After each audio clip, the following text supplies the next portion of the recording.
The night I signed the contract, I thought life had finally turned.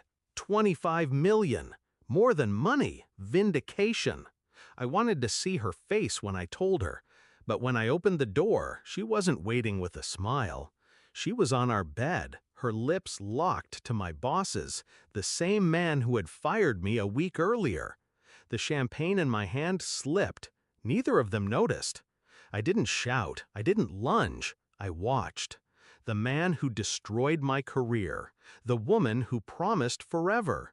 Two betrayals in one frame. When she finally saw me, she gasped like a child caught stealing candy. But he smirked, like it was part of the punishment. That night, her parents called. They didn't comfort me. They told me I deserved it. "Maybe now you'll learn humility," her father said. I didn't reply. Humility wasn't what I was learning. The days that followed blurred. Whispers reached me. Her flaunting their affair. His smug grin at the office he stole from me. I walked through it calm, like a man sharpening a blade in silence. Betrayal is fuel, and I had enough to burn a city. The party was their victory parade. Crystal glasses, expensive laughter. Her hand looped through his arm as if I'd never existed. When they saw me across the room, they didn't hesitate. They mocked. Loud enough for the crowd to hear. Look who crawled back, the jobless wonder. Her laughter cut sharper than his words. But I smiled, because my plan wasn't words, it was presence, and presence has weight. I waited until the chatter dimmed, until eyes shifted toward me. Then I turned slightly. The man beside me stepped forward into the light. Their lover, their shield, went pale. His glass slipped from his hand, shattering across marble. "Oh my God," he whispered. His voice cracked, carrying through the stunned silence.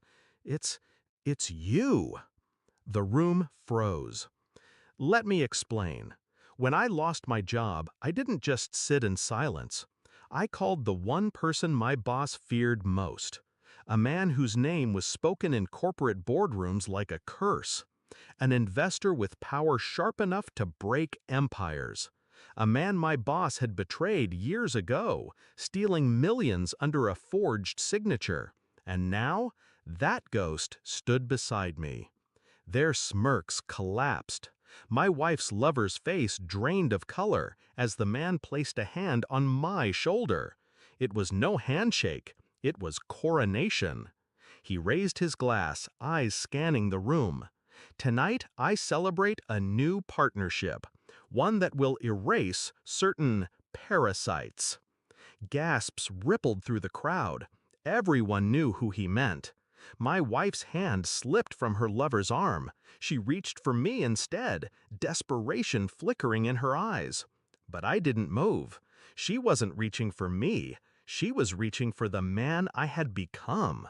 And he didn't need her anymore. In days, the empire my boss had built crumbled. Contracts pulled, accounts frozen. His allies turned their backs. My wife's parents?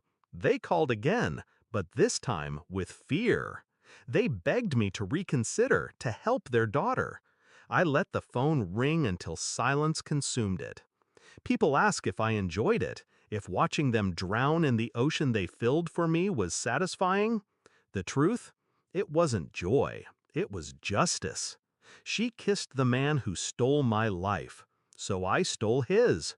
Not with fists, not with screams, but with a signature. With a guest at my side. The last time I saw her, she tried to explain. "Please, I didn't mean to hurt you." Her voice cracked like glass under weight. I looked at her. "I know," I said, and walked away. That's the difference between us. She thought betrayal was power, but real power is silence. It's the moment when the crowd gasps, when the betrayer's face drains, when the world tilts in your favor without you raising your voice. That's what I carried from that night. Not rage, not grief, control. And the memory of his scream, trembling as he saw the man beside me. "Oh my God, it's you!"